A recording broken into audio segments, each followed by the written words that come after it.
শুরু করছি বঙ্কিমচন্দ্র চট্টোপাধ্যায়ের ইন্দিরা উপন্যাসের ১৬শ পরিচ্ছেদ। খুন করিয়া ফাঁসি গেলাম। পুরুষকে দগ্ধ করিবার যে কোনো উপায় বিধাতা স্ত্রীলোককে দিয়াছেন। সেই সকল উপায়ই অবলম্বন করিয়া আমি অষ্টাহ স্বামীকে জ্বালাতন করিলাম। আমি স্ত্রীলোক, কেমন করিয়া মুখ ফুটিয়া সে কথা বলিব? আমি যদি আগুন জ্বালিতে না জানিতাম তবে গত রাত্রিতে এত জ্বলিত না। কিন্তু কি প্রকারে আগুন জ্বালিলাম, কি প্রকারে ফুৎকার দিলাম, কি প্রকারে স্বামীর হৃদয় দগ্ধ করিলাম, লজ্জায় তাহার কিছুই বলিতে পারি না। যদি আমার কোনো পাঠিকা নরহত্যার ব্রত গ্রহণ করিয়া থাকেন এবং সফল হইয়া থাকেন তবে তিনিই বুঝিবেন। যদি কোনো পাঠক কখনো এইরূপ নরঘাতিনীর হস্তে পড়িয়া থাকেন তিনিই বুঝিবেন। বলিতে কি, স্ত্রীলোকই পৃথিবীর কণ্ঠ। আমাদের জাতি হইতে পৃথিবীর যত অনিষ্ট ঘটে পুরুষ হইতে তত ঘটে না। সৌভাগ্য এই যে নরঘাতিনী বিদ্যা সকল স্ত্রীলোকে জানে না, তা হইলে এতদিনে পৃথিবী নির্মনুষ্য হইত। এই অষ্টাহ আমি সর্বদা স্বামীর কাছে কাছে থাকিতাম, আদর করিয়া কথা কহিতাম, নীরস কথা কহিতাম, একটি কথা কহিতাম। হাসি, চাহনি, অঙ্গভঙ্গি সে সকল তো ইতর স্ত্রীলোকের অস্ত্র। আমি প্রথম দিনে আদর করিয়া কথা কহিলাম, দ্বিতীয় দিনে অনুরাগ লক্ষণ দেখাইলাম, তৃতীয় দিনে তাহার ঘরকন্যার কাজ করিতে আরম্ভ করিলাম, যাহাতে তাহার আহারের পরিপাট্য, শয়নের পরিপাট্য, স্নানের পরিপাট্য হয়, সর্বাংশে যাহাতে ভালো থাকেন তাহাই করিতে আরম্ভ করিলাম। সহস্তে পাক করিতাম, খড়ি কাটি পর্যন্ত স্বয়ং প্রস্তুত করিয়া রাখিতাম। তার এতটুকু অসুখ দেখিলে সমস্ত রাত্রি জাগিয়া সেবা করিতাম। এখন যুক্ত করে আপনাদের নিকট নিবেদন যে আপনারা মনে করেন যে এ সকলই কৃত্রিম। ইন্দিরার মনে এতটুকু গর্ব আছে যে কেবল ভরণ পোষণের লোভে অথবা স্বামীর ধনে ধনেশ্বরী হইবে এই লোভে সে এই সকল করিতে পারে না। স্বামী পাইব এই লোভে কৃত্রিম প্রণয় প্রকাশ করিতে পারিতাম না। ইন্দ্রের ইন্দ্রাণী হইব এমন লোভেও পারিতাম না। স্বামীকে মোহিত করিব বলিয়া হাসি চাহনের ঘটা ঘটাইতে পারি, কিন্তু স্বামীকে মোহিত করিব বলিয়া কৃত্রিম ভালোবাসা ছড়াইতে পারি না। ভগবান সে মাটিতে ইন্দিরাকে গড়েন নাই। যে অভাগী এ কথাটা না বুঝিতে পারিবে, যে নারকিনী আমায় বলিবে হাসি চাহনের ফাঁদ পাতিতে পারো, খোঁপা খুলিয়া আবার বাঁধিতে পারো, কথার ছলে সুগন্ধি কুঞ্চিকা লতাগুলি হতভাগ্য মিনসের গালে ঠেকাইয়া তাকে রোমাঞ্চিত করিতে পারো, আর পারো না তার পাখানে তুলিয়া টিপিয়া দিতে কিংবা হুঁকার ছিলিমটায় ফুঁ দিতে। যে হতভাগী আমাকে এমন কথা বলিবে সে পোড়ার মুখী আমার এই জীবন বৃত্তান্ত যেন পড়ে না। তা তোমরা 5 রকমের 5 জন মেয়ে আছো। পুরুষ পাঠকদিগের কথা আমি ধরি না, তাহারা এই শাস্ত্রের কথা কি বুঝিবে। তোমাদের আসল কথাটা বুঝাইয়া বলি। ইনি আমার স্বামী, পতিসেবাতেই আমার আনন্দ, তাই কৃত্রিম নহে, সমস্ত অন্তঃকরণের সহিত আমি তাহা করিতেছিলাম, মনে মনে করিতেছিলাম। যদি আমাকে গ্রহণ করেন নাই তবে আমার পক্ষে পৃথিবীর যে সার সুখ যাহার কখনো ঘটে নাই আর কখনো ঘটিতে নাও পারে তাহা অন্তত এই কয়দিনের জন্য প্রাণ ভরিয়া ভোগ করিয়া লই। তাই প্রাণ ভরিয়া প্রতিসেবা করিতেছিলাম। ইহাতে কি পরিমাণে সুখী হইতেছিলাম তা তোমরা কেহ বুঝিবে না। পুরুষ পাঠককে দয়া করিয়া কেবল হাসি চাহনের তত্ত্বটা বুঝাইব।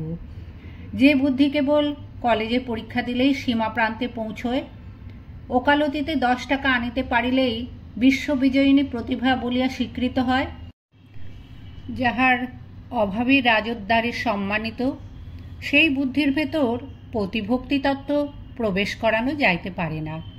যাহারা বলে বিধবার বিবাহ দাও, ধেরে মে নইলে বিবাহ দিও না, মেয়েকে পুরুষ মানুষের মতো নানা শাস্ত্রে পণ্ডিত করো, তাহারা প্রতিভক্তি তত্ত্ব বুঝিবে কি? তবে হাসি চাহনির তত্ত্বটা যে দয়া করিয়া বুঝাইব বলিয়াছি তার কারণ সেটা বড় মোটা কথা।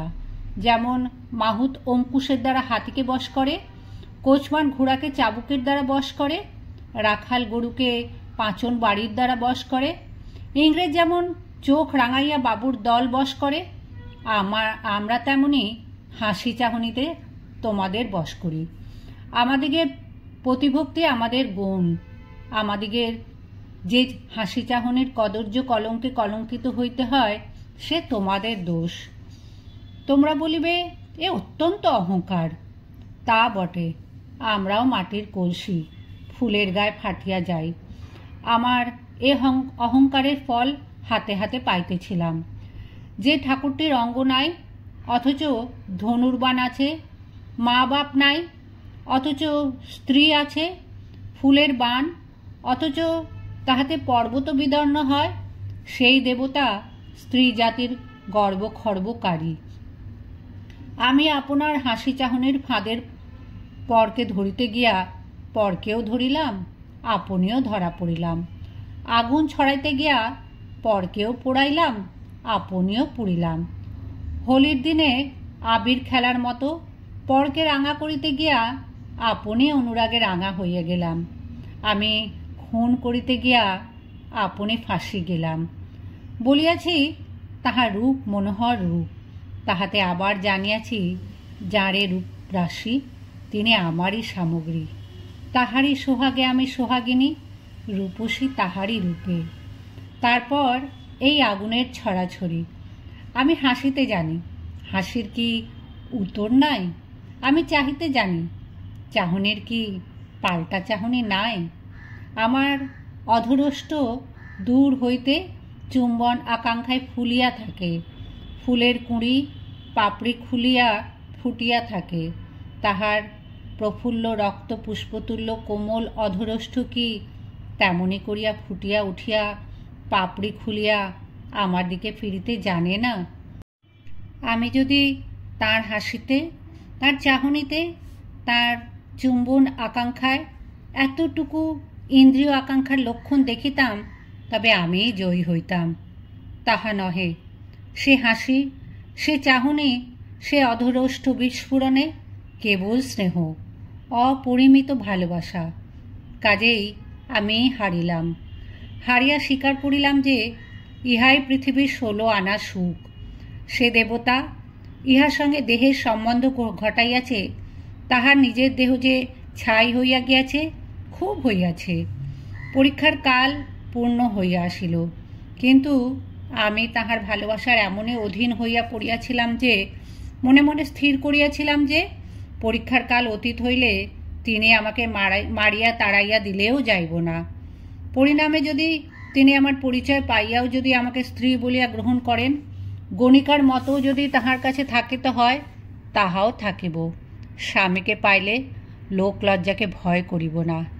কিন্তু যদি তাও না ঘটে, এই ভয় অবসর পাইলেই কাঁদিতে বসিতাম।